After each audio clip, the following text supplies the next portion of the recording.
Hello, Dishin Days fans. Welcome to Dishin Days. We are live this week. I am your host, Araceli Aviles, and to my this direction we have Michael Mattis. How are you? Araceli's Lily, very excited this week. Hey guys, Justin Hareld here. I am so excited this week. Oh my gosh. And I was She's like, I had warned the people I live with I was gonna be loud. Apologies today. to those wearing headphones. Yeah. Yes, if you have headphones, either turn down your volume or take them out because I cannot hold in how amazing this week was. It was good. It was like 90s days, like 90s wedding days. It was great. Good week. It was glorious. It was everything. Good, bad, ugly. And I'm not just talking about the outfits. Yeah, it was a really, really good week this week. I found myself like really invested in it and like really like, okay, what's gonna happen next? This is what we've been waiting for. This is the payoff that we've been waiting, like all the bullshit. You know what I mean? Yes. Like, so yeah, good week. And briefly, like even last week. I'll briefly say last week was pretty incredible. We went on break for Easter, and we were talking about, I think the last month we've been kind of like, where is this going? We kind of need a payoff, and boy, did they deliver. Yeah. And we still have like after effects of it to see. So it's not really over yet. Yeah, like everything just dropped. Yeah. Yes. Yes, Colleen. Tony Moore will be back next week. Yeah. We have checked this time. Tony is now has a show that he's hosting every Sunday. Oh, sorry, every last Sunday of the month in Hermosa Beach or Huntington Beach, one of the beaches. It's freaking far, so he can't. It's too much for him to like go to Hermosa Beach, host a show, come back, host Dishin Days. So the last Sunday of every month will be a threesome with us. And then but he'll be back next week. I will be out. Well, actually, you're gonna have a threesome next week just without me. It'll be I will not be. Yes, we will. Tony will be back next. He will be back next week. He has been giving us his commentary over text as he is catching up with the weeks. He'll text us and we're like, that happened 5 weeks ago. That happened 3 weeks ago. Like you're just getting something. And I was like, wait, what's he talking about? I'm like, wait, oh, okay. Yeah, you're just now on that. Yeah. Yeah. But he's caught up so far. Yeah, from what he tells us. He's actually okay. So before we get into it, reminders, subscribe to our YouTube channel. And follow us on all your favorite social media platforms. Dishin Days Show on Facebook, at Dishin Days on Instagram, and _Dishin Days on Twitter, as well as follow us on all your podcasts. If you're not watching us live, although you really should be watching us live today because I'm going to get loud. Apple Podcasts, Google Podcasts, Spotify, iHeartRadio, and last but not least, buy our merch, dishindays.threadless.com. We have 4 logos out to choose from. Sweatshirts, t-shirts, beach towels, guys. Beach weather is coming. Get that. And the last one, beach towel. It's wonderful. Okay. And without further ado, because I'm really, really excited. I know. Let's get into it. Dishin Days. Hey, we got it that time. Oh, did we? It was way off for me. All right. No, we got it. Okay, now, guys, in lieu of Tony's hourglass, I have. Ooh. Oh, hello. If you heard that, guys, this is how freaking excited I am. I was just going to say, when Araceli has out the alcohol, yes, she's having a good day. Oh my God. Oh my God. That got close. Somebody should have warned me that I should have had this when I was watching this week. So because I didn't have this when I was watching, I will have it now. Guys, I'd like to start off to Ron Carlivati and the writers and the directors. Giant-ass glass. And the directors, because they caught every single small little glance that was just, it made everything so much better this week. So to the entire Days team, cheers. This is your Emmy reel for next year. Yeah. really good job. For the entire team. Oh, it was glorious. It was glorious. It was glorious. And yeah, you're absolutely right. The reactions, that's so important. It's so important. Hard to get. Yeah. Well, they do it like they'll shoot the scene and then they'll go, at least at Y&R when I was there, how they would do it is they would shoot the scene and then they would do pickups. They would be like, okay, now we need this reaction, this reaction, this reaction. So like they would shoot them after they shot the main scene. But yeah, they're so important to see that, and it's like it adds to the drama. It's important for the drama. So yeah, absolutely. Yes. So we're going to start off with the big storylines, which was Wednesday and Thursday, and the wedding that was split in 2 parts. So we're going to start with the first part, which was Leo, Craig, Nancy. We started off with a little Clyde and Bonnie, Chloe, Brady, Chad, and the one, the only Jackie Cox. Yes. All right. I'm gonna get the extra special guest star. Extra special guest star. I'm gonna get the little stuff out of the way. So let's start with at the beginning of the week before the wedding. Clyde and Bonnie encourage Nancy to go to the wedding.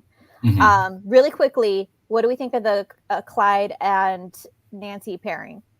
I liked them. And I know that, Clyde's a scumbag, but and he was being nice to her, but it showed us a different side of Clyde if he was being genuine. And the way they like played off each other and they had a really good rapport. I was watching it and I was like, I like them. I liked it. Now, if Clyde's being genuine, which later in the week we kind of saw that maybe he's still, kind of still a scumbag. But in that moment, watching that scene with the two of them, I was like, I could go with this. Yeah, I think I think weirdly he's being genuine, but I feel like he has this sort of duality to him. I think he kind of maybe separates like his criminal life from his family life, which sounds weird. So I kind of think he is being sincere and genuine. But also, I don't know, and Michael, you've talked about this before. When it comes to Clyde, it's we like him, but it's when we remember the Jordan stuff that's a little murky, and that I feel like that's the stuff where it stops me a lot of times from like rooting for him. And I don't know. And again, I don't know if they're gonna retcon that or if they're gonna sort of like hand wave it, like forget that part ever happened. He's just the lovable criminal kind of thing, as opposed to like molesting rapist. That's the thing that holds me up with his character. But I do love the actor. I think he plays Clyde great. Yeah, I think if they can massage the Jordan stuff away, I don't know how that's gonna happen. But I think someone you could root for, but the Jordan stuff kind of gets in the way. Yeah, that's a little like, it stops you from loving him. But I do like him, and I like his approach, and I like the actor, and I like this pairing. I think it's interesting. Yeah. Well, I think what we can all get on board with was Clyde and Bonnie kind of unknowingly tag teaming and really building Nancy up this week and reminding her that her identity is not tied to Craig, that she is a wonderful person all on her own, and she needs to act like it now. Yeah. And she did. She manned up and went to the wedding. Yes. And gave that little speech. Which we'll get to that when we get to the. And I think this is what we thought. We figured this is probably how this storyline would end with them. I wish the road there was much more interesting. I think we all sort of knew, like, okay, maybe they'll be sort of like kind of best friends, or they'll at least get along enough. And like they've said, they've been in each other's lives since they were in high school or college. So it's the road to get there has been a little rough, but I liked that Nancy came around, so to speak, I guess. But she's still sort of hurt and angry, and understandably, but I think she could recognize Craig's story and his struggle. Yes, so I appreciated that. But I'm gonna go out and say that Nancy has shown so much more grace. For a woman whose husband decided to get married the day after the divorce papers are signed. I would not be that gracious. Absolutely hell no. Yeah. But this is why we love Nancy and why we want good things for her. Yeah. Exactly. She took the high road. Yes. Yeah. I wouldn't do that, but yeah. So, moving forward, the wedding. Okay. So, let's start with the grand entrance. Well, I guess before the wedding, maybe we should touch on like the pseudo bachelor party. Okay, the pseudo bachelor party. So and basically the oogling of Xander. I'm glad that you brought that up because there's a lot of was like a lot of connections in that room that we missed. Yeah. Like I don't remember. I don't remember Craig and Jack ever like interacting a whole lot. I think it was more the Mike stuff. I think that's what they were alluding to. I don't think they've ever had any issues themselves. It was more the Mike stuff. Yeah.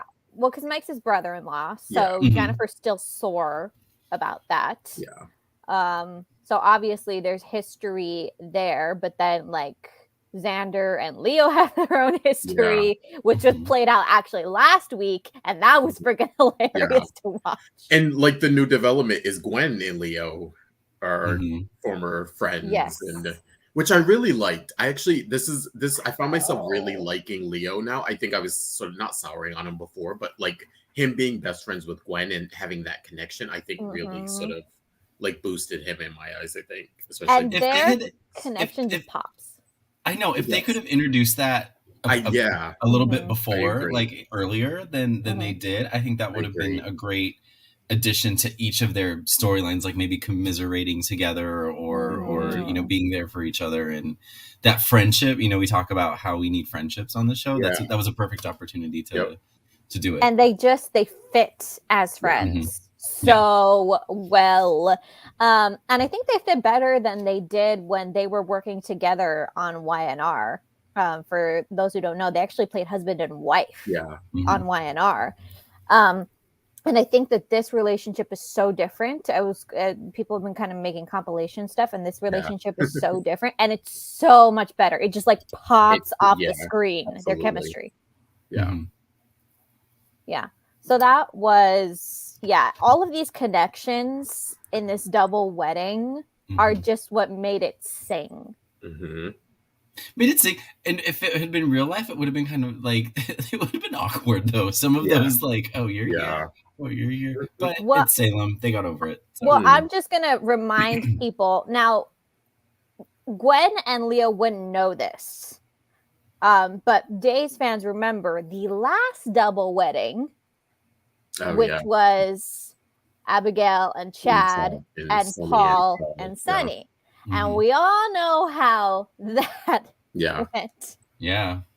Yes. And back in the day, I was actually remember, before Ben's Reformation, how we just were like cheering Abigail on when she just cocking him in the face. Yeah. She just clocked him and the whole world cheered.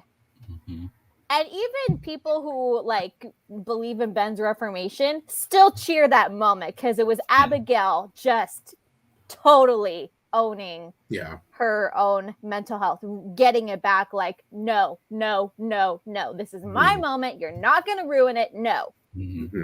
That was early in Ron's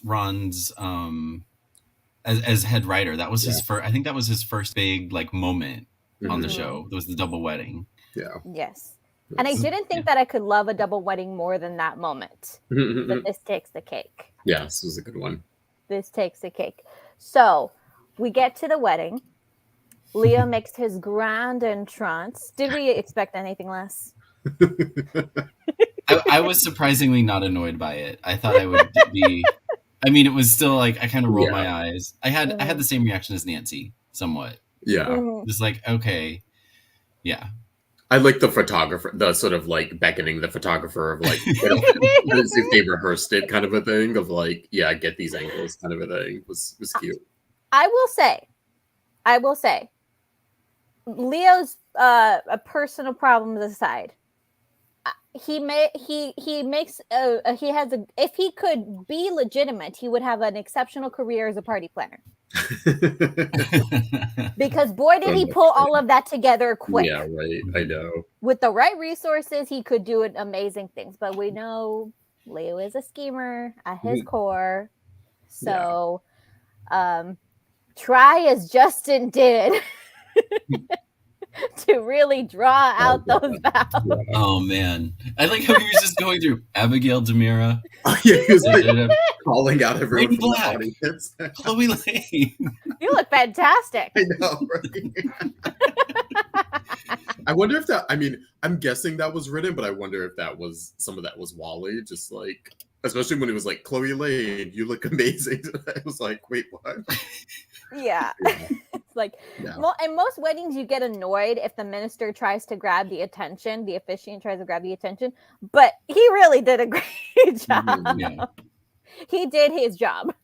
Yeah. Yes. It was, part of me was confused. I was like, okay, is Justin there like on behalf of Xander? Because like, why would, but that relationship is always weird. So I was like, wait, how? I was like, wait, they were just like, oh, Justin's the officiant. And I was like, wait, why? Like, like, I guess it was like better than Marlena, but I also was kind of like, well, yeah, we need to give Marlena officiating all of the weddings needs to give her a rest. Yeah. Or Abe, yeah. Yeah, so like, we want them officiating weddings that we want to succeed. Yeah. But I guess they need it. It helped bring sort of Bonnie into the fold and the Nancy thing. So I guess that, Yeah, that speaking was perfect. Speaking of Chloe, so I had a friend of mine over last night, and she was watching Days with me because she watched it back in the day. And so when Chloe was on screen, we were like, "Oh, we love her dress," and then she walked out, and it was a romper. Yeah, my friend was like, "Holy shit, that's great!" She was like, "I want that romper." I want it. It was a moment. It was such a moment. Nadia the past 2 weeks has looked amazing. Like, she always looks amazing, but they've been dressing the last 2 weeks. Like, I feel like her fashion's been on point. Yeah. It's amazing. That romper, oh my God. I want it so badly. I even want Bonnie had a really great outfit for the wedding too. That gold glittery blouse. I love it. And then right before Chloe had those knee-high boots with like the red dress or something, I think it was. But she looked amazing. Yeah. Now Abigail's outfit, like I'm not sure I could pull off, but she pulled it off. Like those sleeves are very unique. Yeah. Oh, the puffy. It takes a special person to pull it off. She pulled it off. Yeah. I think she pulled it off because the rest of the dress was just so simple and clean. That the puffy sleeves were just a nice little accent.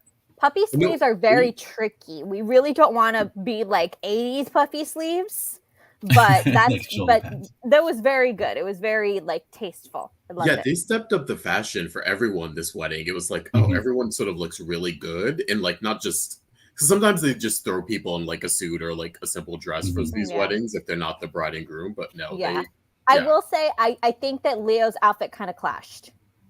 It was a little much. Leo in general, I mean, it was a lot. But Leo clashes in general.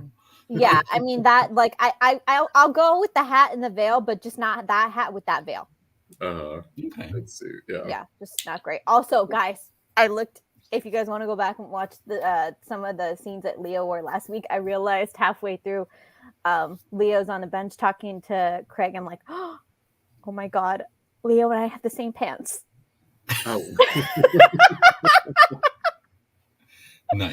Of course. I didn't know how to feel about that, but I thought I'd mention it.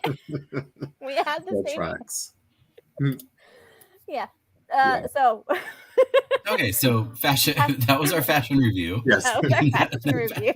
Now back to well, Justin is trying to stretch it out, and which, by the way, people better be careful with that gesture, because that gesture in the wrong environment can be taken very differently.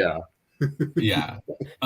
So while Justin is trying to sneeze his way through stretching out and calling out everybody's name, they finally get to the vows, and we think, okay, it's actually going to happen, but. Oh man, Chad's got perfect timing, and you could tell he booked it. He's like, "You look great, babe." Yeah, I know. The little side, and she's like, and then Abby smile. I know, right? That was a cute moment. Okay, before we go further with Jackie, were any of you disappointed it wasn't Sonny after this incredible build-up the last month of Sonny wanting revenge and being so like torn about this, and his mission is to get Craig? I was kind of like disappointed, but now that you mention it, it would have made sense. It would have made sense for him to be there, but exactly, I I wasn't disappointed because Chad's been there every step of the way. Yeah, I mean, Chad is a good substitute, and I get it. Yeah. But I was just like, someone pointed out, was like, oh, why wasn't Sonny there? And like, it was like, oh, okay, yeah, he's the one who's sort of been bemoaning about this. And I'm really glad that Sonny wasn't there, actually, because I think he's taken this mission way too seriously, and he would have brought the whole mood down. Yeah. Whereas Chad coming in and running in took such joy in the moment. And he and Jackie have such a fun rapport. Yeah. It makes sense. That part of it makes sense, so it was just so much better. Yes, Jackie. Okay, all right. I can't say enough good things about Jackie Cox. We all love her. But, wow, you put her in Salem.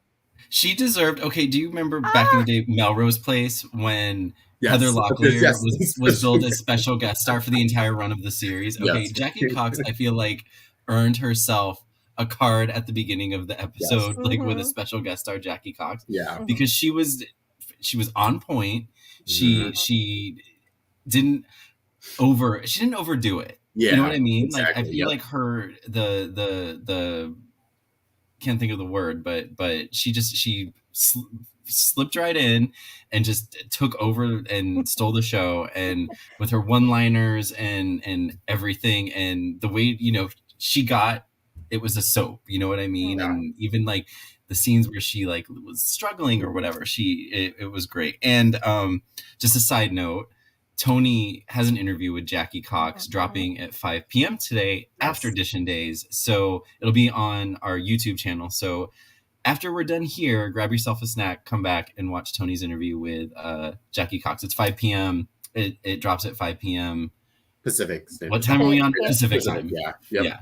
And they get into, Jackie Cox and bringing her back to the, being on Beyond Salem and then being on The Real Show and all that. So check it out.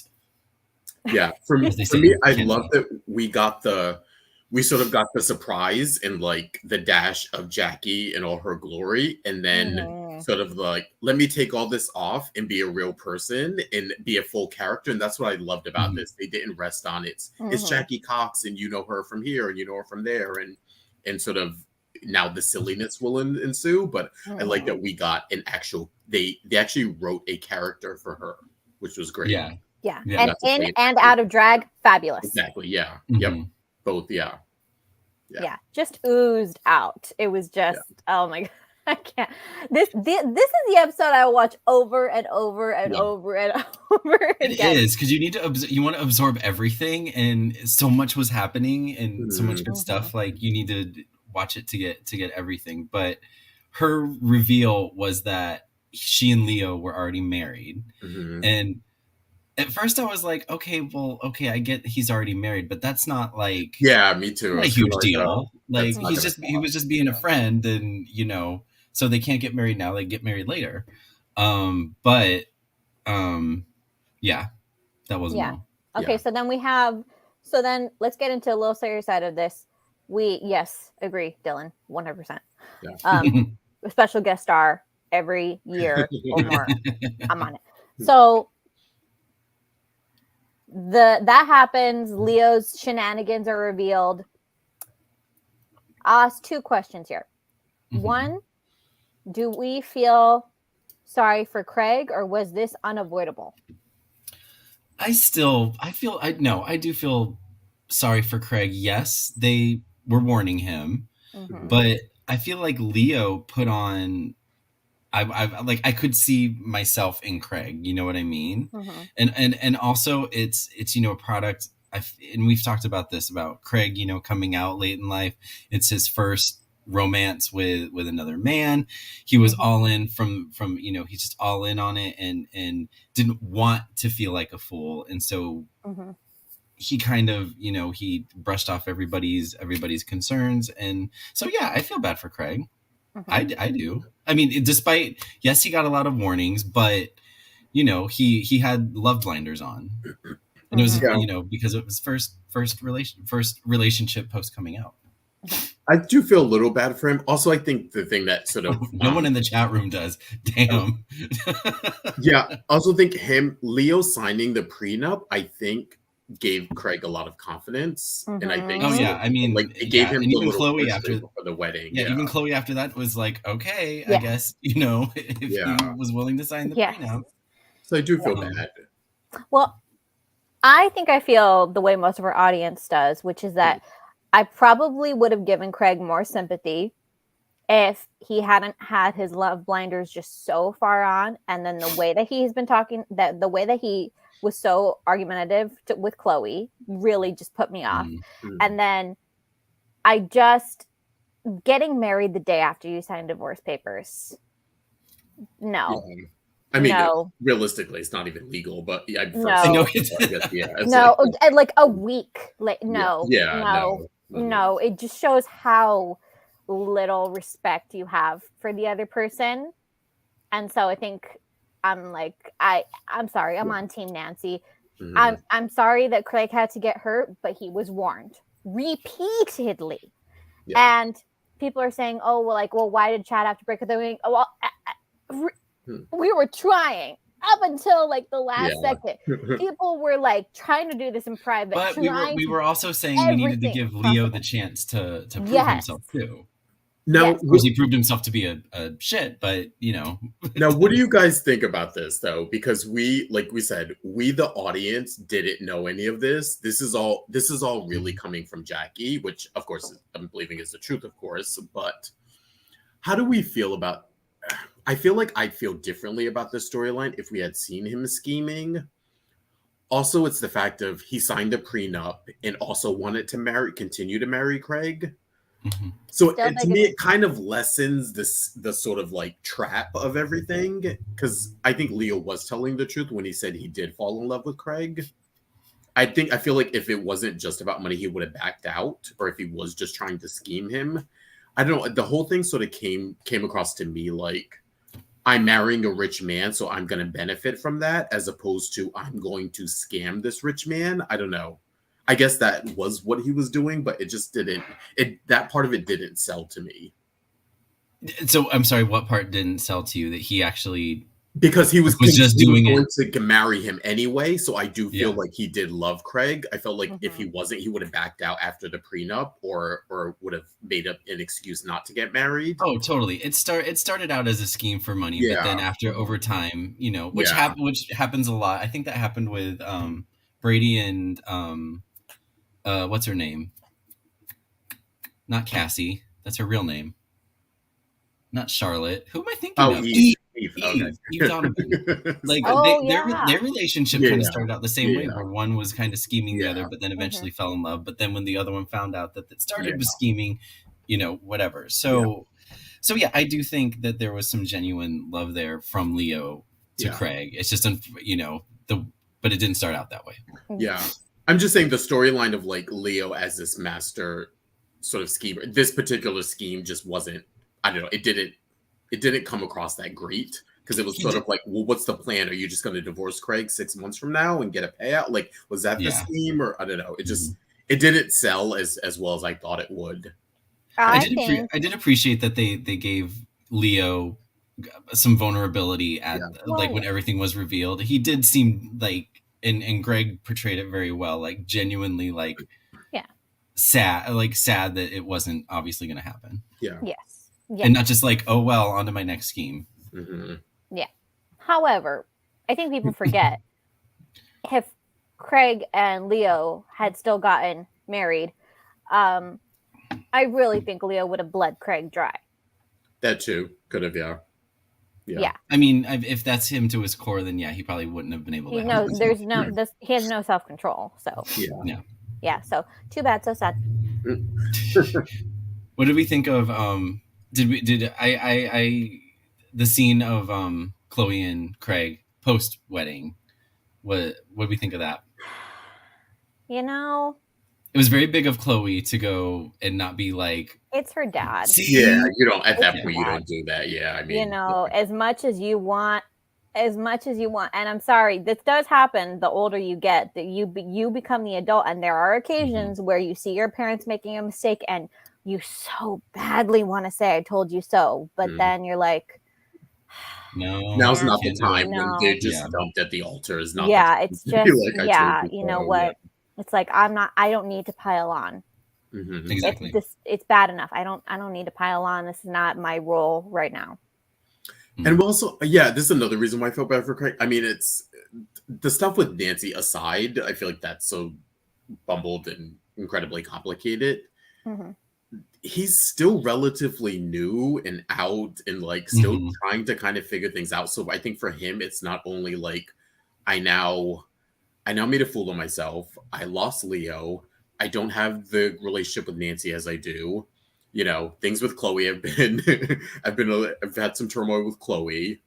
They completely cut out Joy from any of this. So I was kind of hoping she'd come in or they'd bring her into this actually and get like a Joy introduction, but whatever.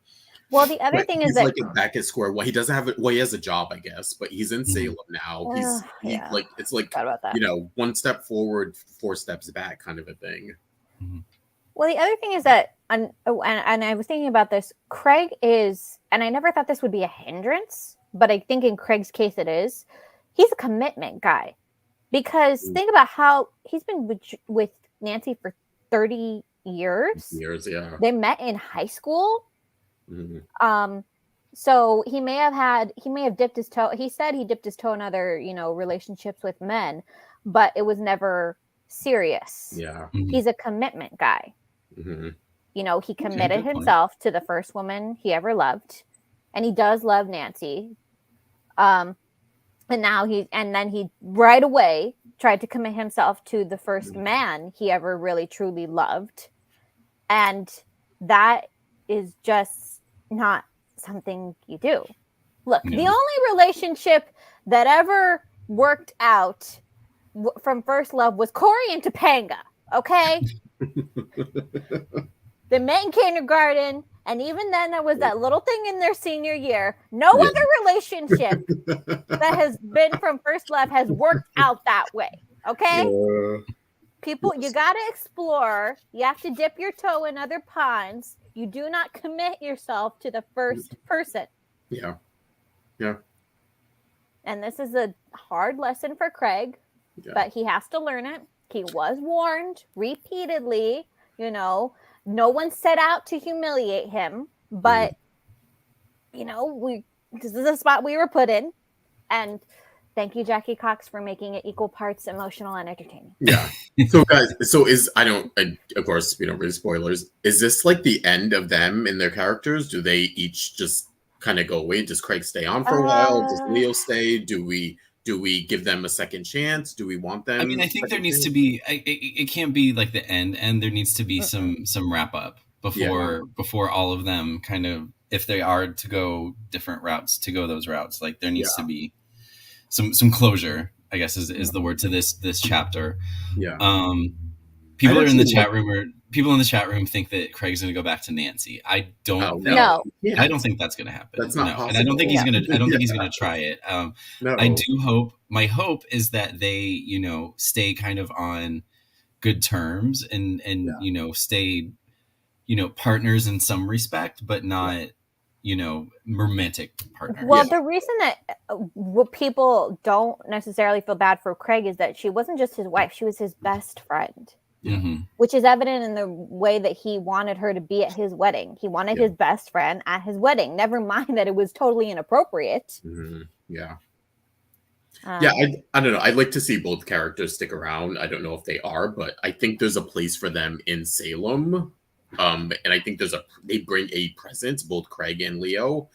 Whether that's together or not, I'd like to see both characters stay. So I don't know, or at least come back much more frequently. The one thing about these weddings that we got like we saw some after effects of it, but then we didn't, like, it just was kind of dropped. And the same thing with the next wedding we're going to talk about. After everything blew up, then it was just kind of dropped. And I was like, oh, I want to see what is happening now, especially after, the bomb that was dropped at the very end. But it was a lot, though. I think we needed. I'm not sure we could have handled immediate aftermath. Okay, we needed a palate cleansing episode, which is what we got. Okay, so let's move on to said other wedding, which was Xander and Gwen, Abigail, Ava Trask, Jack and Jennifer. Okay. So at the beginning of the week, we get Abigail hot on Gwen's trail. Ava, no honor among thieves. I know. What do we think of this? What do you guys think? I think Ava saw an opportunity to save her own skin. So, or to try to save her own skin. And that, I feel like that I'm like, yep, that trends. Yeah. Or what's the word? Like that. On track. Yeah. It's on brand. It's on trend for, it's on brand for her. Yeah. Like, why try to, sacrifice Gwen, like, for save her herself. I mean, look, Ava did say even she was appalled by what Gwen did to Sarah. And I've said this. But do we think that's like, do we think she was just saying that for show? No, I think she meant it. I think even she was taken aback. I don't know. Yeah, I don't. Maybe it's just because she doesn't know Gwen well enough. But remember, the worst thing that Ava ever did, which was bring that down that plane when she was first introduced on the canvas over a decade ago, was an accident. Yeah. Well, oh, God, sorry. So purposely harming Sarah, who had never done anything to her, and I think that that's the key, is that that Ava kind of distinguishes. Ava is very old school. You punch me, I punch you right back, kind of a mentality, which is why Rafe got it with both barrels. Yeah. But I think she sees that Sarah never technically did anything. But no innocent bystander damage. Yes. Yeah. So going after someone who had never done anything to, I think even Ava, maybe Ava's not above it, but it wouldn't be her first choice. Yeah. Funny thing is, when I was hearing that scene and it was sort of Ava being sort of offended and appalled, I was kind of like, Ava, really? Like, part of me was like, okay, you would have easily drugged Kayla back in the day, like that would have been something you did. And then I stopped and thought, and I think someone may have brought this up in like a chat room or something, that the one thing that Ava has always stopped at, and considering her history, is with sort of being drugged or sort of being held captive or sort of conflict something. So I think that part of it, I think she would take a stand at, just because her own history with what her father did to her was kind of like maybe hit a nerve. So I was like, okay, maybe that would be sort of Ava's line in the sand of like, don't drug people or don't inject them with anything, kind of a thing. But but I originally I did think, I was like, oh, like, girl, what are you talking about? Like, I'm sure you've done just as worse as that. Yeah. Like, get off your high horse, kind of a thing.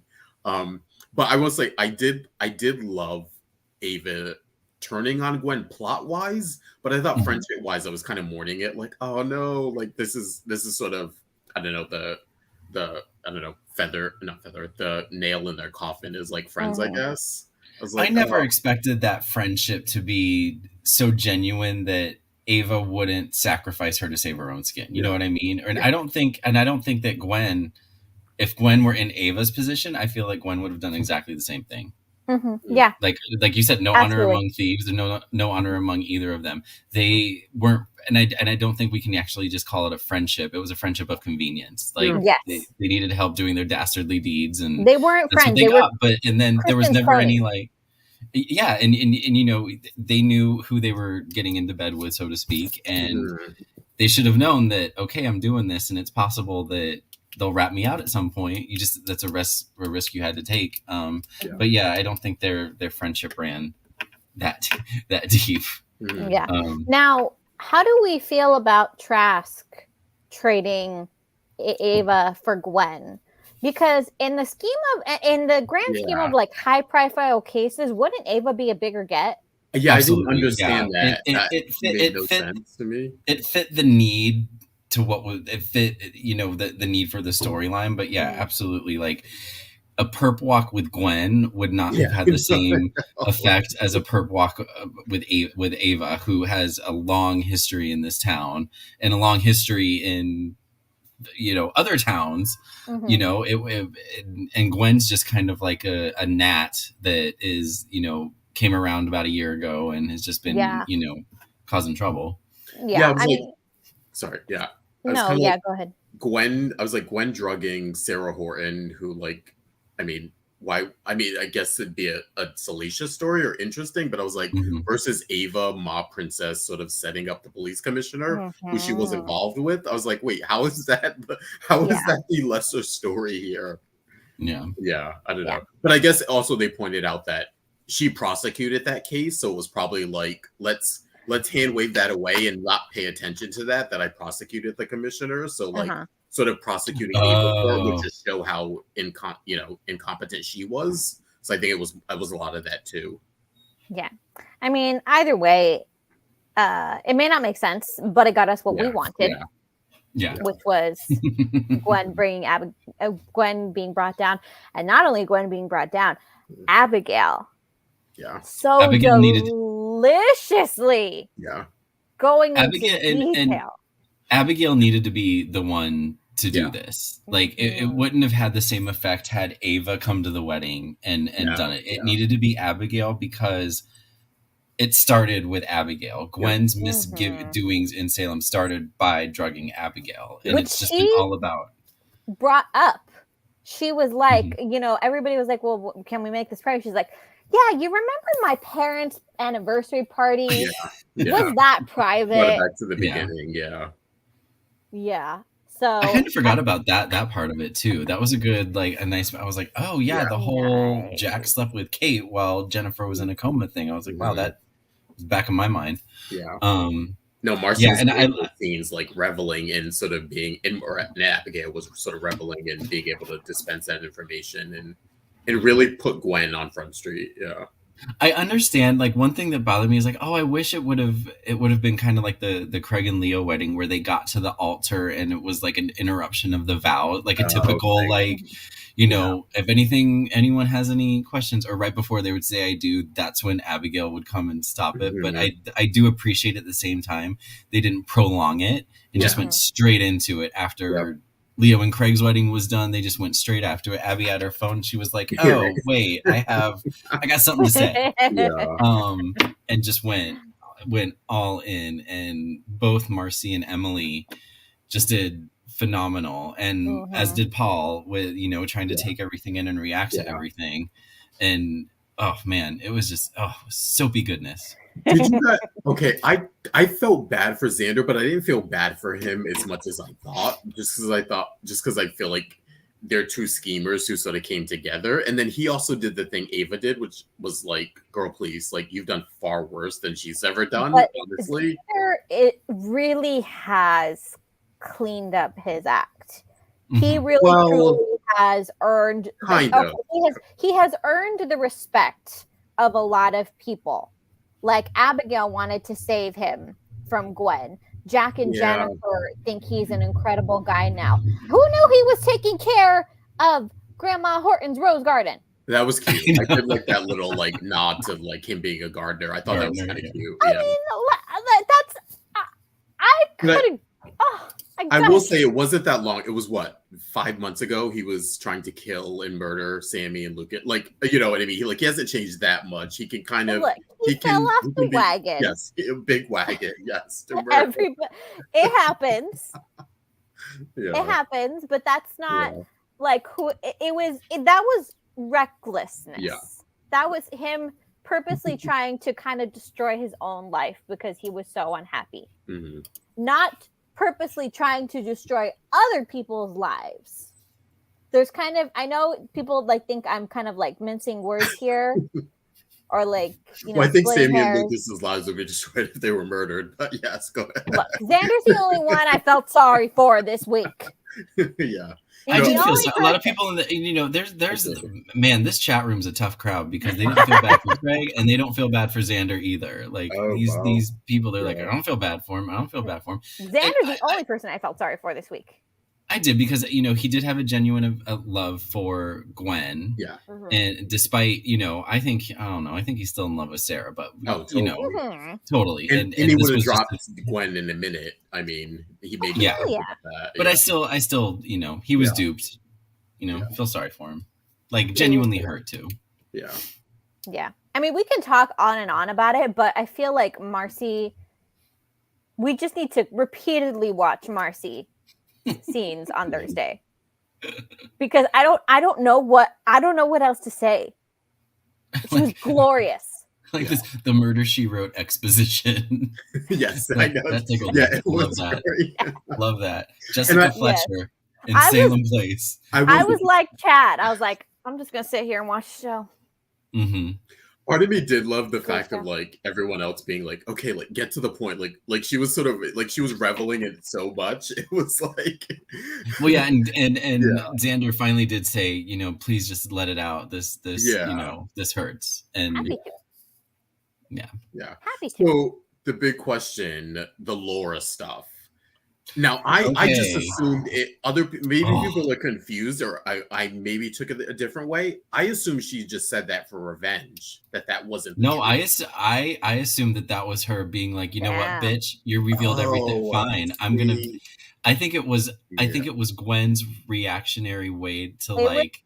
You're going to stick a knife in me. I'm going to stick a knife in you, bitch. I killed your grandma. No, I did too, but I don't think it's the truth. I'm saying I think she said it to piss her off, not that Gwen actually murdered Laura. You're saying Gwen did murder Laura. I think she was being honest. I think at that point, that's what I think anyway. No, I think she could try to backtrack and say like, oh no, I was just saying it to get under your skin. I didn't really do it, but I think she really did. To lose. That's why I thought she did it. Well, and I'm not sure she can be tried for that crime. No, I don't think so. And again, it was just, people may say it was just Abigail. Because she can go ahead and say she actually did murder Laura. She can just turn around and say, you know, I didn't say that. Yeah, exactly. You know, hearsay. Because even if they tried to prosecute the crime, you know, what, over a year, 2 years, how long has Blair been dead after the fact? And if there was no proof to go after Gwen before, exactly, there's still not going to be any she proof. knows that there's no proof. Yeah. I just thought she did it out of revenge of like, I'm gonna say the one thing that I know will hit you just because in anger, not that she actually. But again, I don't know if this is where they're going with it, and this is like a reveal of like, oh no, Gwen really did kill Laura. It was, or if it was just reactionary. Someone's asking, it's like, oh, didn't we see that it was an accident? But no, it was kind of, to the viewers, like that whole scene with Laura dying was unclear. Like she I don't remember seeing anything. I think transpire. We saw Laura grab her and then Gwen say, get off me, but I don't think we saw Laura actually like fall and hit her head. So I think that it came back, but it was done when we got back. Yeah. But when they came back, it was sort of her on the floor dead kind of a thing. So I don't. So I think what's gonna happen is like she told Abigail, but then Abigail's not gonna know whether to say anything or not. And then when she does, if she does decide to, then Gwen's just gonna deny it. Yeah. And then that's just gonna continue their, Yeah. animosity relationship towards each other. Either way, it was Gwen getting the last word in. Yeah. True. Yeah. Saying the one thing that she knew would hurt Abigail the most. That's what I'm thinking. Mm-hmm. Yeah. I just think killing Laura is just, I mean, the stuff with Sarah was bad, but I think killing Laura is like a way to, I feel like maybe she can't come back from that. I don't know. Right. I definitely think Gwen is now in a corner. As much as we love, Emily O'Brien, I think I don't see how the character can come back from this. Yeah, we need something. Now, and I say that knowing that we have a serial killer walking around that killed 5 women or 3 women or however many he killed. There's always a way. There's always a way. I just wish we felt like she had someone in her corner, and I don't know what's happening with Leo, but is he sticking around for a while? That's what I'm saying. Like, I don't. Is he a more permanent character now? Is he gonna leave because of stuff? Like, I wish that was more definitive, where we could say like, oh, at least she has this person. She doesn't have Jack. She never really had Abigail. She doesn't have Xander now. She doesn't have Ava. Whatever that relationship was. She doesn't really have Gabby either. That was sort of like them kind of just, having a couple drinks and getting to know each other. But yeah, so we'll see. I don't know what's going on with this character. If they've, like you said, they put her in too much of a corner now, like who does she turn to or how does she get out of this? There's always a way. Well, it'll be, I'm interested to see where they try to take her. Cockroaches tend to find ways to crawl out of their holes. Yeah. Well, okay. I'm telling you, this is why I brought this out. You're getting it with both barrels today, folks. Ooh-wee. Okay, so that was the wedding that needs to be next year's Emmy reel. Epic, yeah, definitely. They should just submit those 2 episodes for everybody involved and just give them all the Emmys. And I don't often, because I'm not a director, I don't often pay attention to the camera work unless I'm literally like sitting behind the director for continuity on a job. But like that they caught all those moments. All those moments. All the reactions. Oh my God. The Wednesday and Thursday were just so meme worthy, and you could see the way Days exploded on social media that everybody was just grabbing everything. We were like, oh my God, this, and oh my God, this, and oh my God, this. Yes. This is going to be one of those episodes that, like you said, Michael, that from the 90s that we're still talking about years and years and years later. These are those episodes. The gold standard that I hold Days to in terms of like big reveals was the week that Kristen was exposed during that Susan. It was Susan for like that week was just themed, like 5 epic episodes like back to back. And so, oh gosh, I still think about that. And so this was like on par with that. So kudos to Ron and Ryan Kwan and James and all of the wonderful team there. Yeah. Yes. Yeah.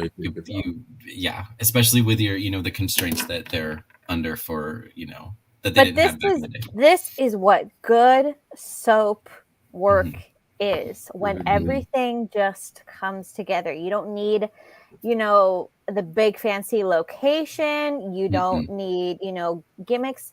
You just need good writing, good directing, and good acting. Absolutely. When it all comes together, it's glorious. Yeah. It was amazing. All right.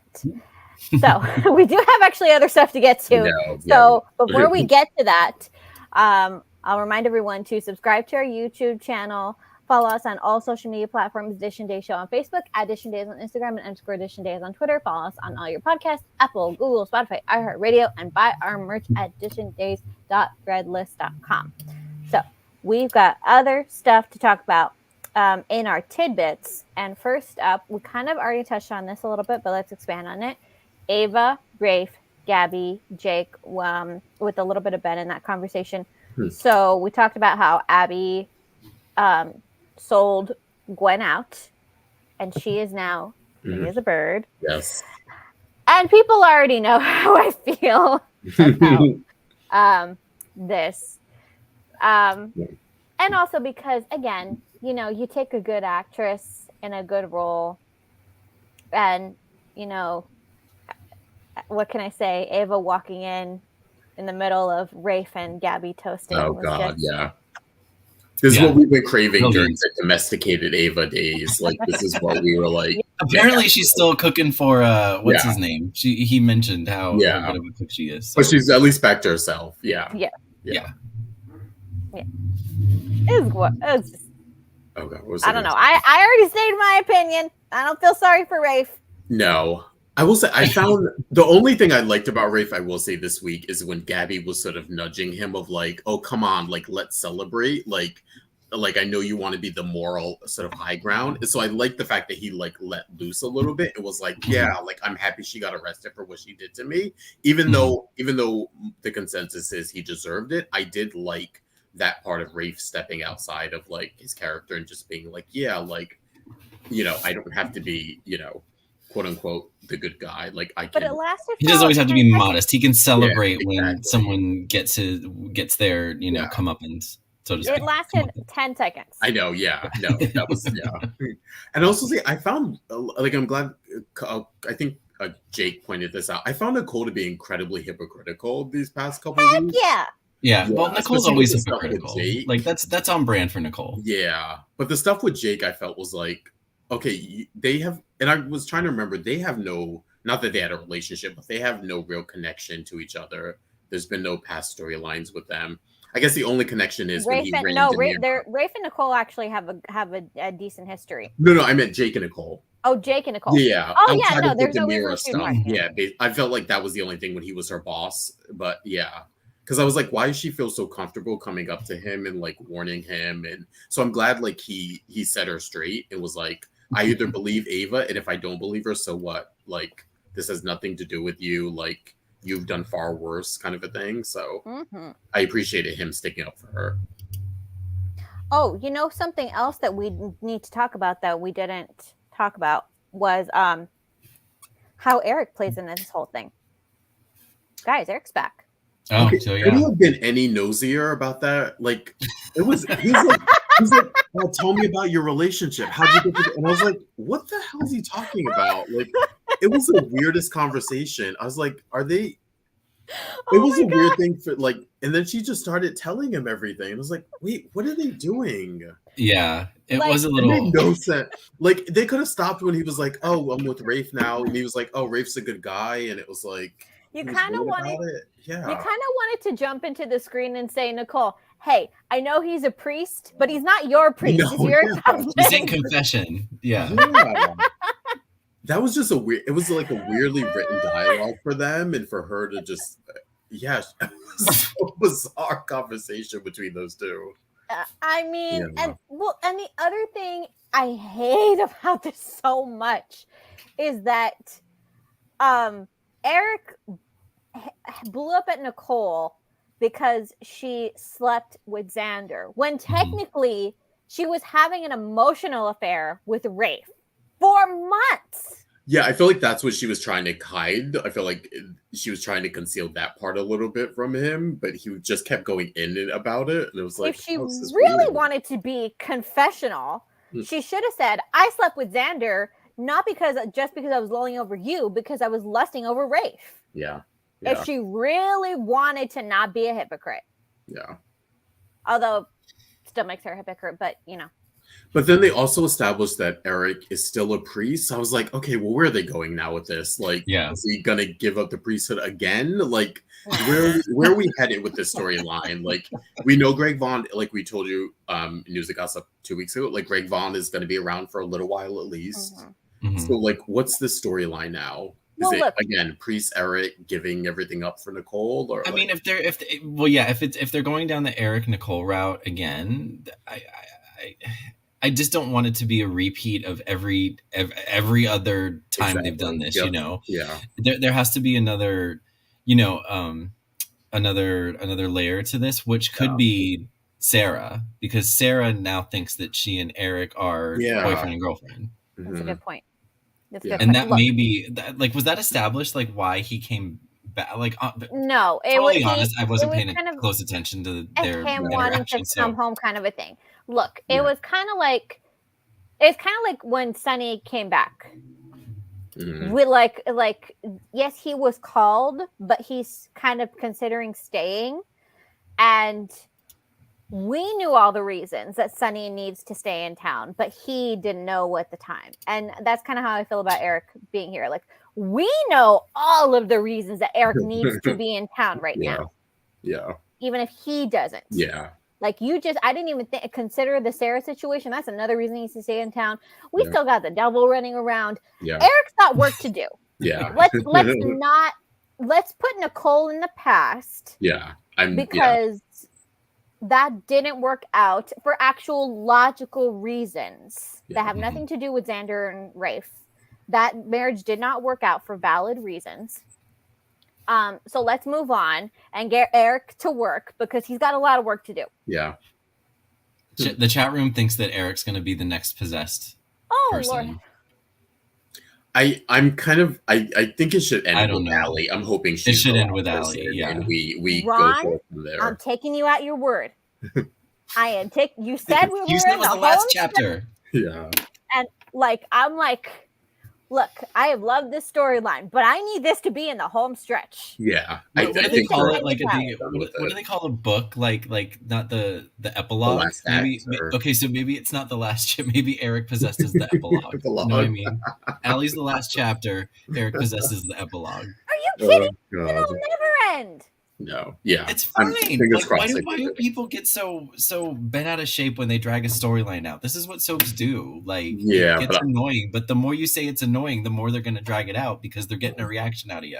It's So, not annoying to me. It's just, I need succinct chapters. We had a good start with Doug. We had a good, solid run with Marlena. Johnny had a good few months there, and now we've moved on to Allie. It's not about dragging it on. It's like we need good, solid chapters. Which I think we have. What I think I think people are complaining that they don't feel that way. They just feel like it's being drawn out. Like I would feel it's being drawn out if it was still Marlena possessed. Then I would be like, okay, wrap this shit up. But since we've gotten the chapters like you're talking about, that's what's actually kept my interest in it. I'm looking forward to the aftermath of this instead of the cleaning up of the devil storyline, and so I'm okay with them stopping the possession and sort of going into that because I think there's a lot to mine there. Yeah, and we've talked a lot about how there's going to be a massive cleanup. After this, and it just keeps getting messier. It got messier again this week. Yeah. Okay, but before we get to that, let's move on to another tidbit. Sorry. Lonnie, Eli, Paulina, TR, Abe, Beth, and how was he involved in this? I don't think he was. No. That's it. Okay. So Eli's still in a coma. Lamone, I love you. We need you back ASAP. Yeah. Fully support other projects. Yeah. But yeah, we need you back ASAP. So we know TR is full of it. Yeah. And now Beth knows that. And now Beth knows he's full of it. Yeah. She's full of heroin. Yeah. I mean, I did appreciate. I can't remember the actor's name, but I did appreciate his performance of being. It was good. Yeah. And the fact that it was so good means like how authentic it is and how not subtle it is. Like she was in that room not 10 seconds, and she was like, "You're high as a kite," and that's how it is. It's like instantaneous. You can tell. Yeah. And my thing is that I'm not. I think TR is losing his charm. Does anybody else feel that way? Yeah. Oh yeah, totally. Now that we know, like he's essentially like the devil. He lost his charm when he caused Eli's. The whole Eli thing. That's when I was like, all right, this guy's. No, but you know how like a character can still ooze charm, like when he's trying to charm Paulina. Oh, I see. Kind of a thing. Like gotcha. we of course he lost his charm to us, but like even like in those scenes with Paulina, I'm not seeing it. Yeah. And now we see him like he's actually like we see him taking drugs now, so he's still that he's essentially still that person we know that we've heard about. We just haven't seen him attack a woman, which who knows if that's coming up or whatever. But it's coming up. Yeah, I don't need spoilers to know that if he is shooting up in the middle of the day, it's not going to take long. Yeah, to get that monster out. Yeah, but do we think now Paulina is not the same woman that she once was when she was young and she didn't have any money, any means. She's a different person now. But do we think that Abe's rejection is gonna push her to TR, or is she make her more vulnerable? Yeah. I do. Yeah.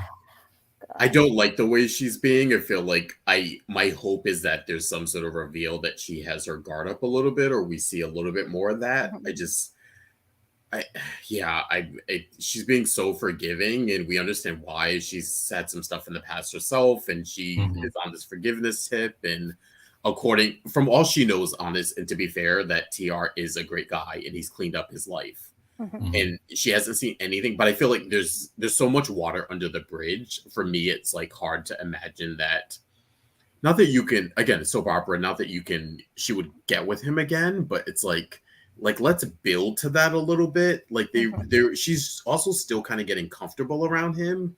So also to see like her lean in for a kiss, it was just kind of like a little too much for me. That's aggressive. Yeah, it was a little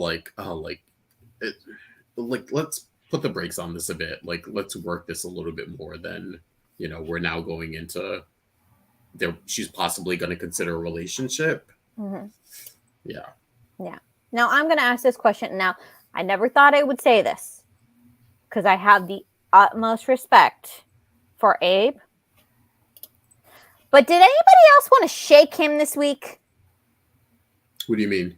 Yeah. Why? In what way? Because he went all in with Paulina.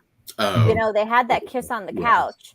Oh, and then he backing pulled away and he said, I don't want to get hurt again. And look, logical Araceli understands, you know, how difficult it is to be vulnerable. Araceli, who knows that TR is nothing but trouble and is worming his way into this family, wants to shake Abe and say, Abe, you're not as young as you were. I'm just gonna spit it. I'm just gonna say it. You're not as young as you were. These are not your young years where you know, first love and being vulnerable. Like, you've been around the block a few times. You know, not that getting hurt at any age is any easier, but these are not the young years of your life. So are you saying he should just go all in with Paulina because he's running out of time? I'm saying that at a certain point, boring you, Justin. I would imagine you want to find joy in any way you can. Yeah. What do we hear from people who are living in their 80s and 90s? That they don't give a crap. Yeah. That they don't give a crap what anybody thinks. They don't give a crap what anybody, you know, says. You know, they're too old, they're too this, they're too that. That they just want to do what they want to do because, hell, they could be gone tomorrow. And not that Abe is at that age quite yet, but I'm just saying, you know, he's not quite so young. And there is someone else who is a threat to his family. And there is someone who could bring him joy. And all the skeletons are out of the closet. They're all out. You know, there's nothing more to be found. So I just don't see the need to be so closed off. Yeah, I think he'll eventually get. My hope is that he eventually gets to the point where he can go all in with Paulina, and I also have a hope that Beth somehow becomes a permanent character because I love her. I love her. She's just she's been a great addition, and she fits in very well and has a good rapport with everybody. And I think they could do a lot with that character. And just keep her around. And, you know, I kind of thought like, oh, maybe she could be like a long lost family member or a long lost, you know, sister to Lonnie or something. They can write it so stick around. She will be. Yeah. She sticks around. I'm sure. And she's very charismatic. Hi, baby. I know. She's just very, very charismatic. So I hope that, you know. If people are not careful, she could be, you know, Abe's next love interest. She could be. I'm just saying. I might not be mad about that. I might not be mad about that either. If not, were not for the fact that we need to get TR out. Yeah. Well, and I'm hoping that like they, you know, now that Beth is kind of clued in that TR, you know, clearly is still a junkie, and that it kind of dawned on her that, oh, you know, he didn't dawn on her. He kind of revealed it himself. Like, take care of her like I took care of you know, my son-in-law or my daughter's boyfriend. And so now that she knows, I'm hoping that, you know, first of all, I'm hoping that doesn't lead to her, you know, being TR's next, you know, victim. That right there. I really hope that doesn't happen, and that she, you know, I don't know. I just hope she sticks around because I really like her. And I did think it was interesting when she both saw him high and he admitted that he did shoot Eli, that she immediately didn't turn. She sort of is still with the plan. She was like, because he mentioned something about I'll do the movie myself, so like it's still on. So he still has that carrot dangling in front of her, and she still wants it. This didn't turn her off completely, which is kind of like, I think for her it's you know, the desire to do the movie and maybe get a little bit of fame, but also maybe fear playing a part, like, you know, fear of what would happen if she turns on him. Yeah. The fear might be what's winning out because everybody now thinks that Johnny is gone.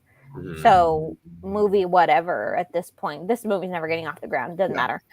But the fact that TR slipped up and basically told her what he did to Eli, yeah, you know, before it was just a suspicion. Now it's confirmed, and that makes her vulnerable, extremely vulnerable.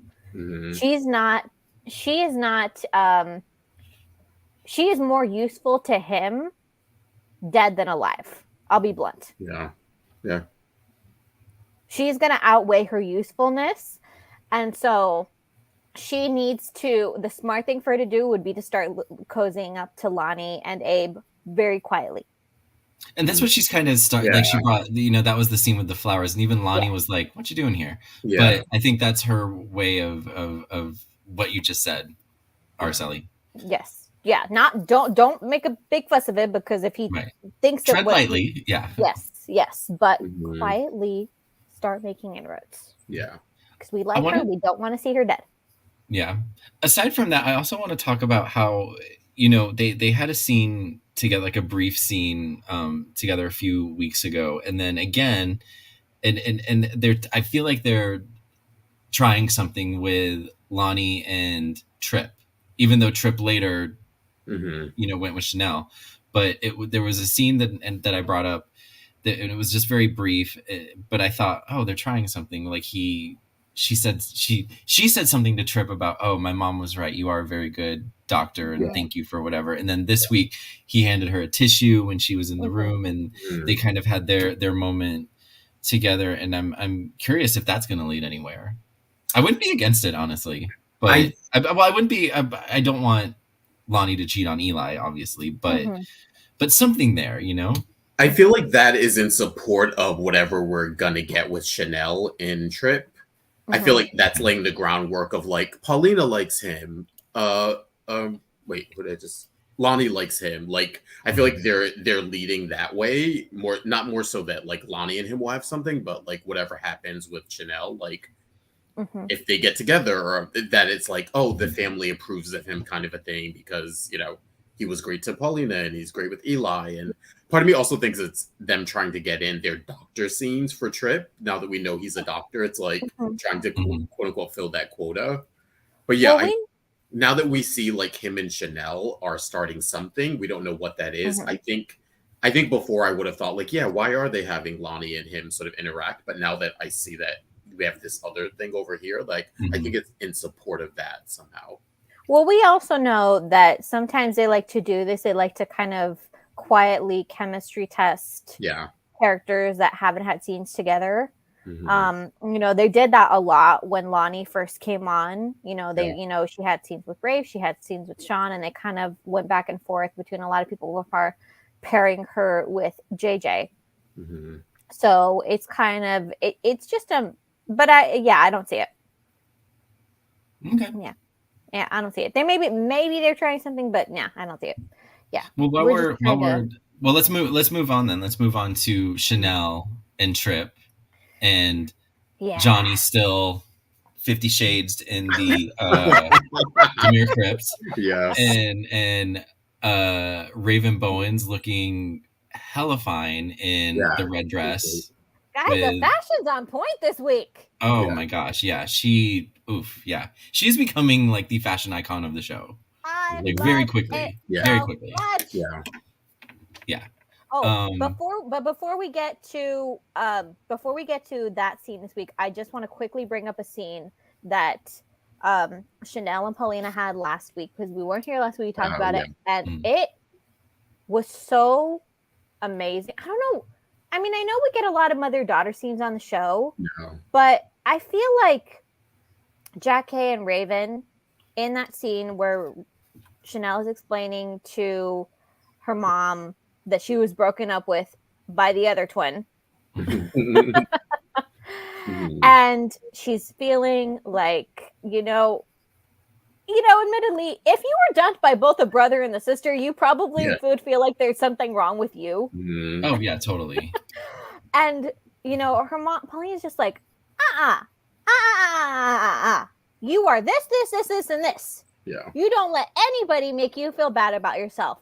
And know if we haven't gotten that kind of a scene in a while, but there was something about that scene just so resonated with me, where it's just like, you're never too old to not need your mom to really like say, you are my child and I know you and I raised you and you are worthy of love. Yeah.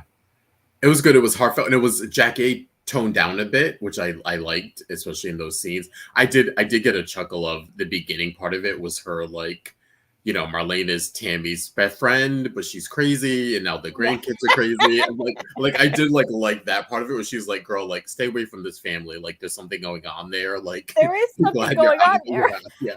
Little does she know, but no, I agree with you. I thought it was really heartfelt and really well done between them.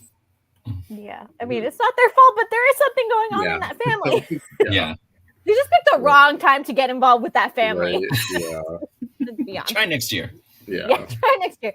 Yeah. So then she boosts Chanel up, and only for Chanel to be right back down by the devil in Allie's body. Yeah. Posing as Johnny, with Johnny parked up right next to her. Yeah. I'm surprised they didn't try to.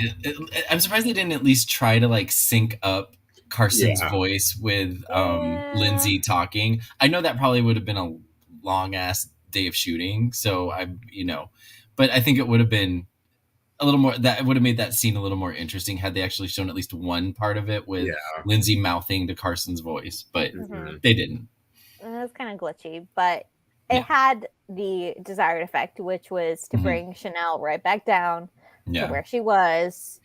The devil's just been fucking with her from day one. Yeah. Like, from Abe and Paulina's wedding. Like she has really just been the devil's, unfortunate.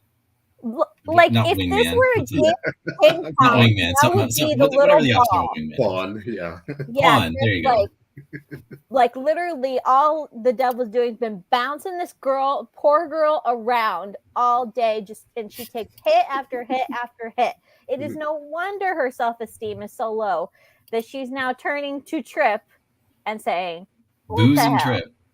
I like that, and I like that Trip kind of came to us, apologized. I like that Trip was took the high. I don't know if taking the high road is the word, but apologized for being so reactive and was trying to, but make up for. Mean. I mean, he was hurt. Like he was, exactly. He just brushed her off. Yeah.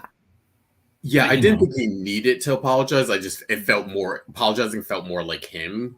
I should apologize for this because it was out of character. But I kind of thought they deserved it and didn't think, what he said was out of line or mean. Or anything. But it's one of those things where, you see someone who wronged you, but then they get wronged. And sometimes you feel like in the case of Gwen, where like every nasty thing she did, she deserves whatever she gets. But in the case of Chanel, where it's like she really didn't mean to hurt anyone. She was used multiple times, and it's kind of like, do I kick the puppy when she's down? Yeah. It would be great if somehow Chanel could be the one to finally oust the devil from Salem. That would be epic. Yeah. Because we can't have another exorcism by John. Like we can't. Like, no, we need to finish this in a different way. No, or even Eric. No, I know. We did that one once already. It needs to be. I think it needs to definitely be someone outside of that that family. And I think Chanel could be like the players need to be different because she has been fucked with by the devil left, right, and sideways from almost like day one. So. Yeah, it would be epic. So, but we are here, and here is Chanel and Trip getting drunk and doing something dumb, and Johnny being watching it projected onto the crypt's wall. Yeah. Oh gosh, boy, man, it's just a mess. Are we for this? I'm okay with it. I'm okay with it. Yeah, I'd like to see how it progresses. Yeah, I'm okay with it. Yeah. But then, like you said, like it'll be interesting to see, what happens once the inevitable happens. The devil is ousted from Salem. Everybody realizes that none of what going back to Johnny breaking up with Chanel, nothing that happened since then should have happened. Exactly. And so the cleanup will be interesting to see. Oh man. Yeah, it's going to be a lot. Clean. Maybe they'll just do they'll just do another time jump. They'll do another time jump and it'll all be cleaned up. It's going to be a lot of therapy, folks. Yeah. It's interesting. Yeah, because before we were like, it's going to be between Johnny and Allie at the end, but no, now Tripp's in the mix. Now it's do they both just go back to their quote unquote original partners, or do they pursue something new? And it's just so much. Someone reminded us we did get like a switch in the Christmas Salem, very Salem Christmas. So. Maybe that inspired it, because I think people were kind of like, oh, this is interesting, or like that would be a way to go or something. Time will tell. Oh man, it's just going to be a heck of a mess afterwards. Okay, but for the moment, the devil is in Allie, and Allie has her pretty little eyes set on Ben and Ciara's baby. So very quickly, let's get to Ben and Ciara, the poor little unsuspecting little one. And that brief scene with Clyde and EJ. So we briefly talked about how Clyde's kind of really not reformed if he's coming to EJ with this proposition. About bankrolling a drug operation. Yeah. No, it's like, EJ's like, get the hell out of here. Hell no. But again, it's kind of like we're rooting for Clyde, but we're not rooting for Clyde. But in this sense, if Clyde wants to be protective grandpa, we kind of do want him to be protective grandpa, because we know baby needs protecting. So it's kind of tricky territory there. But we thought that we weren't this scene, this last moment on Friday where Allie comes to Ben and Ciara's apartment. Seems like now we are actually going to get the final stretch of this, because either I'm not sure what Allie's due date is, but it seems like what are we calling her? Allie Devil? What do we call her? Al Devil, or I don't know. We never decided on the name. We've just been calling her Allie. Al Devil. Yeah. Okay. So the devil, whoever, the devil ate Allie's body, is growing impatient and now wants Ben out of the way. Yeah. Okay. So we're going to see the aftermath of that. So it seems like Ciara was drugged. Ben is on his way to being drugged, and we will see how that unfolds. And we'll see, like it was mentioned on our last episode, whenever two ladies are pregnant at the same time, something's going to happen. So it'll be interesting to see how, and Jan's baby is kind of a product of devil shenanigans. Yeah, but Jan is still a few months behind Ciara. Supposedly, but when you look at Jan's bump, I know it's it's almost as big as Ciara's, or bigger. Yeah, I feel like we're gonna get some shenanigans going on with that, but we'll see. We'll see. Maybe we'll keep it separate. I don't know. I think the devil involved in this is enough. I mean, it is, but that won't stop them. That won't stop them from trying to make it more complicated. And the only other, we have yet to see how that unfolds. We'll see how that unfolds next week. But we at least get, hey, they're naming the baby Bo. Oh yeah, we totally saw it coming. Yeah. Yeah, I mean, we knew that. I mean, we knew it was gonna be named if it was a boy. Yeah. Yeah. Clyde Ben Weston Jr. Hell no. Yeah. I like how someone in the chat room's like, "Where's Gabriel? He could have been helping big time." He's like, Gabriel's really dropped the ball here. Yeah. He's only attached to John. Yeah. Maybe he'll help when Ciara goes into labor. Who knows? He'll show up. Yeah. Yeah, we'll see. Actually, I want to wrap this up, but I do have one question, just because we did get the Beyond Salem news this week. That we have a certain big time reunion coming in the summer. So I will ask this question. Do we think, because Ciara brought it up, do we think that Bo would approve of Ben and Ciara? I think he would have been just as conflicted as Hope was. Yeah, exactly. I think eventually came. So I think they would have been equally yoked there, where they would have been incredibly suspicious. And quite honestly, I think if Beau were around when they got together, we would have gotten more interference in their relationship from Beau and Hope as a couple than we got with just Hope. But I mean, I feel like eventually he would have had to warm up because, you know, at some point you can't just have Beau hating on this guy if he's like a productive member of society and everyone loves him now. So it's like they would eventually make Beau come around, but I think he probably would have been the toughest critic. Yeah. I mean, it's just kind of an interesting. I know that we kind of gloss over the whole serial killer part of Ben. But it does kind of feel like the journey is coming full circle. And I'm not just talking about Ben and Ciara. I'm talking about when Beau and Hope first got together. Remember how Doug hated him? Oh, yeah. Doug despised Beau. Less. I mean, that was just because he was, you know, gruff. He was a rebel. He was a motorcycle driving people. leather jacket. Yeah, he didn't murder 3 women. Yeah. Not worthy of his little girl. Yeah. And then of course it would come back. I mean that in that sense, I'm kind of sad that Peter Reckell wasn't a part of those scenes because I could just see like the whole full circle moment of him realizing my daughter loves someone who I hate. That just coming back around. Yeah. What would have Aiden thought of Ben? Why would you bring that up? Because we liked Aiden and we talked about it before. Like, I would want Aiden and Hope back together before I would want Beau and Hope back together. I'm with you there. Yeah. Like the Peter Reckell, Christian Alfonso news. I was like, oh, that's gonna make a lot of people happy.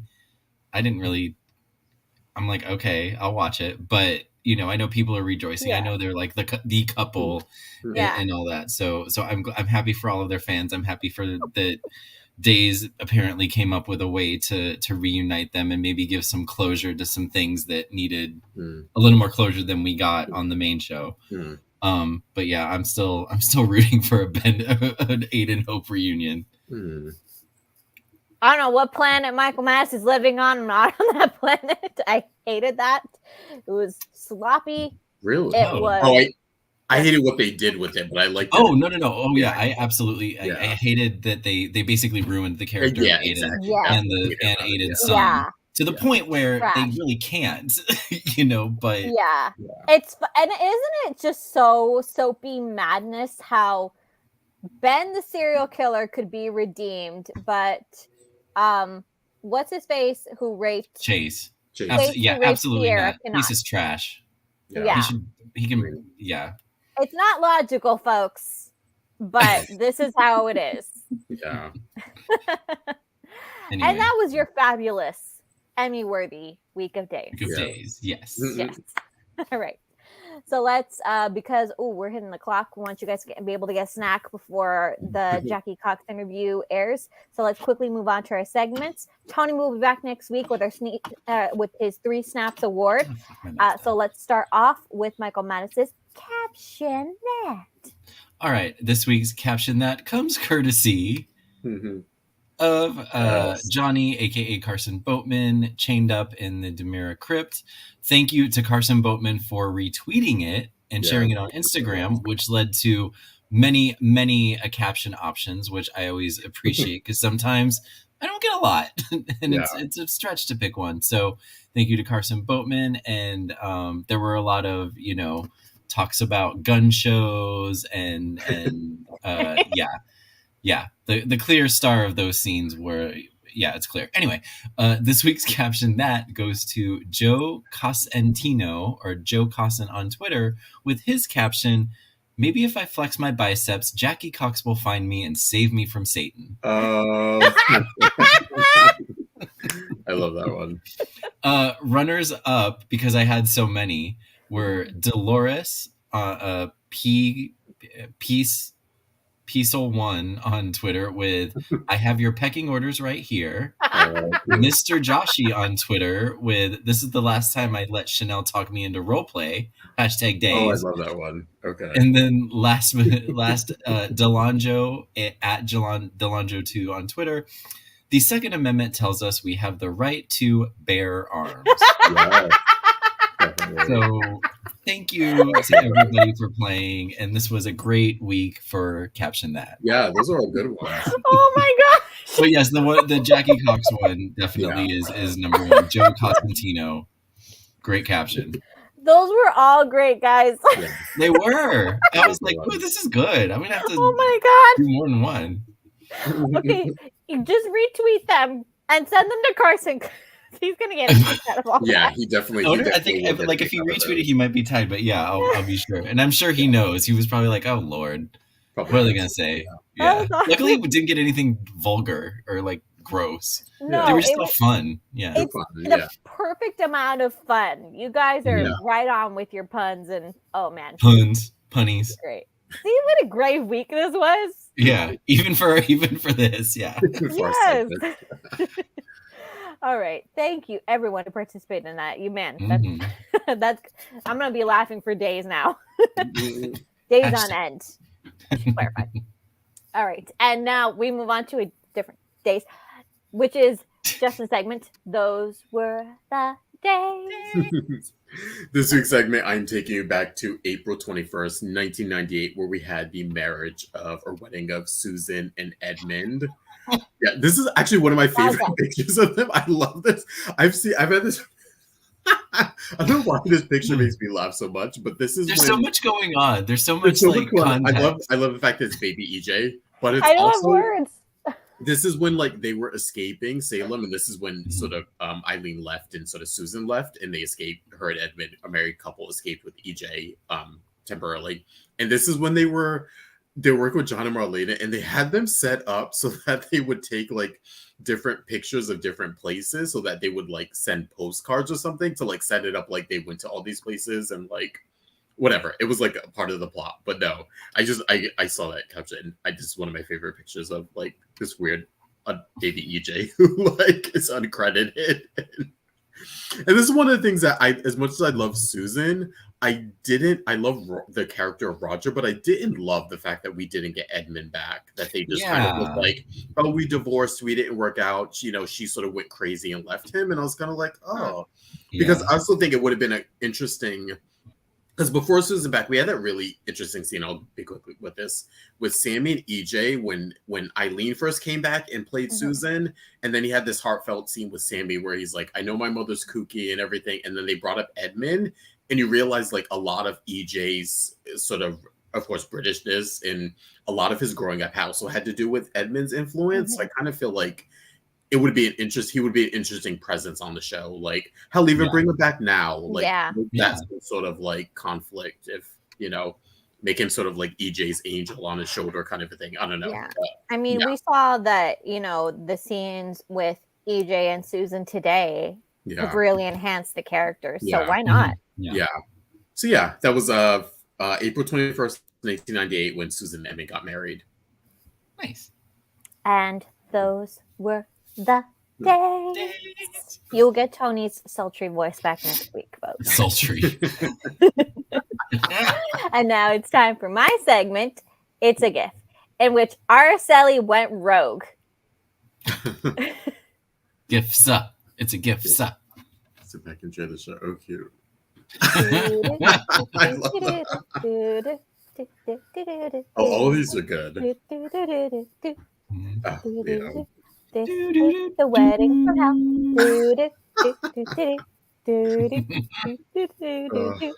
And everybody knows it. Yeah.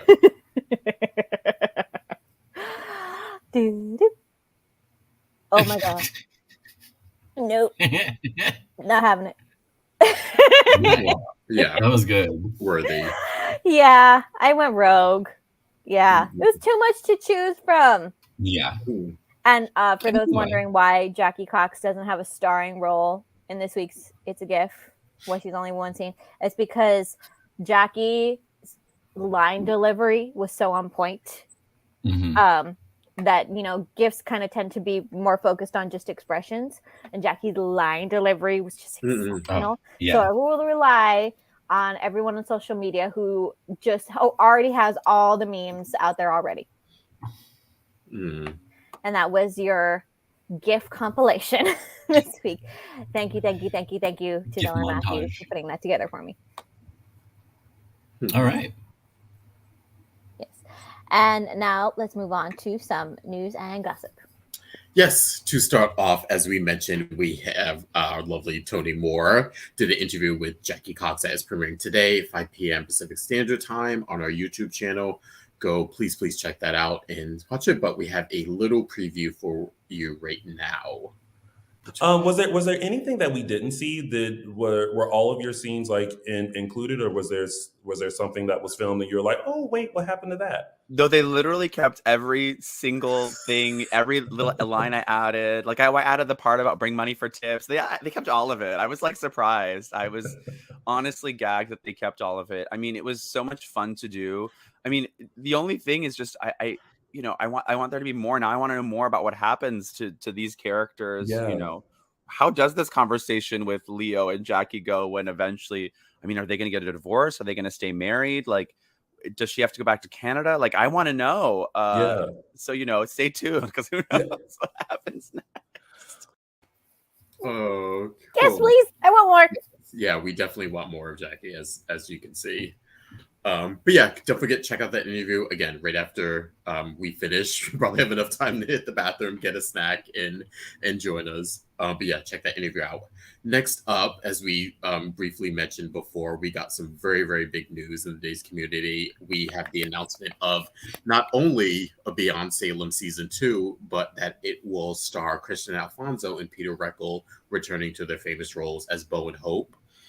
There is a ton of speculation about how this is going to go down. Are we resurrecting the character? Is this going to be a fantasy thing? As you know, the spinoffs the spinoffs have had some sort of fantasy element. So we don't know. We haven't gotten any character information yet, but we do know that I'll run through this quick. That Deidre Drake, Stephen Nichols, Mary Beth Evans, Lucas Adams, and Camila Banos are also part of the cast. We will wait to see if more are added.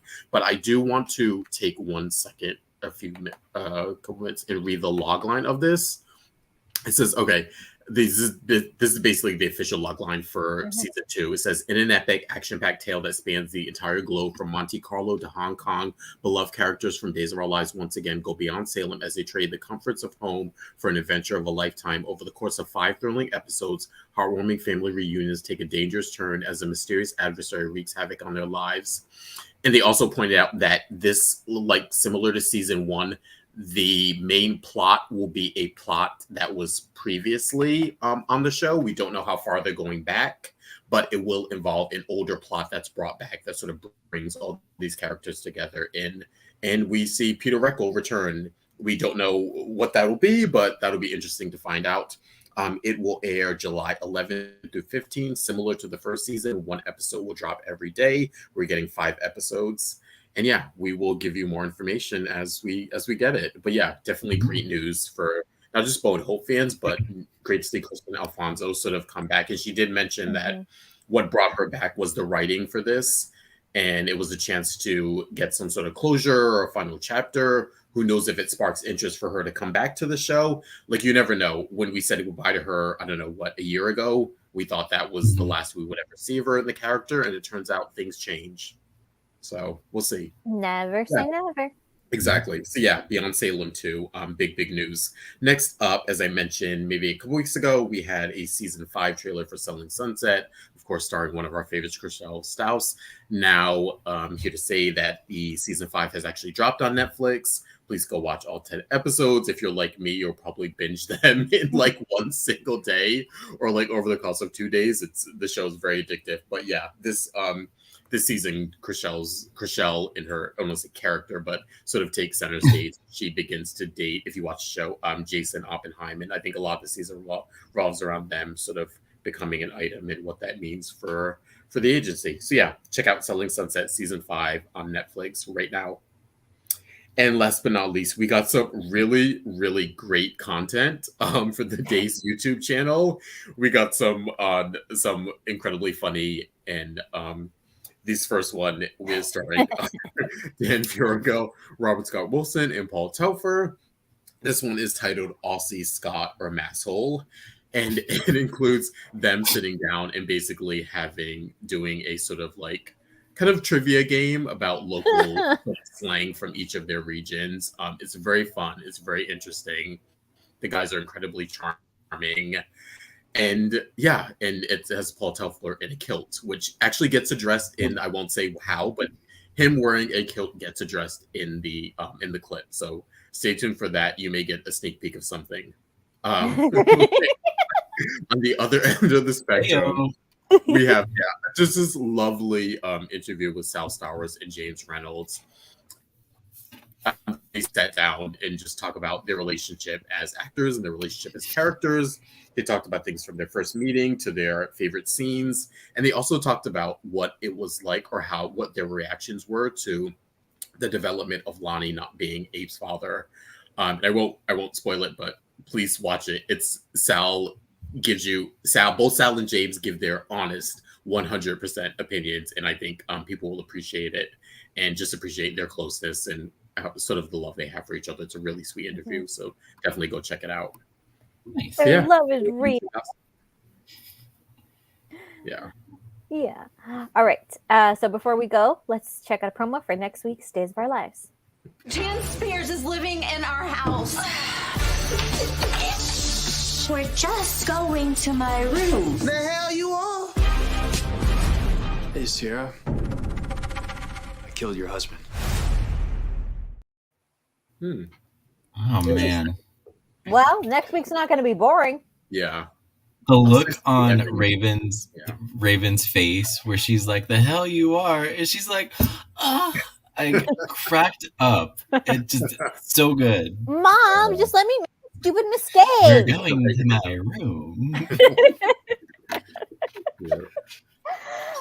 Good stuff. Yeah, we're going to have a lot to talk about next week as well. Definitely. All right, so that was your week of Dishin Days. Thank you so much for joining us as we come back from break. As you said, Michael Mass will not be here next week. Tony Moore will be back after an extended break. And we will be recapping everything soapy goodness on Days of Our Lives. Before we go, I want to remind everybody to subscribe to our YouTube channel. Make sure to follow us on all the social media platforms, Dishin Days Show on Facebook, at Dishin Days on Instagram, and _Dishin Days on Twitter. Please follow us on all your podcasts wherever you may go, and get our merch at dishindays.threadless.com. Mike Mattis, where can the kind folks find you? You can find me on the Instagram and the Twitter at MLMattis. Justin Hareld, where can the kind folks find you? Find me on Instagram at Justin Lee Hareld. And you can find me, Araceli, on Twitter at Tia323Araceli. Thank you so much for joining us. If you are watching us live, we've got about 14 minutes before the Tony Moore's interview with Jackie Cox drops at 5 o'clock. So we will see you, and we will all enjoy that interview in about 14 minutes time. Thank you so much for joining us. See you next week, guys. Everyone. Bye. Bye.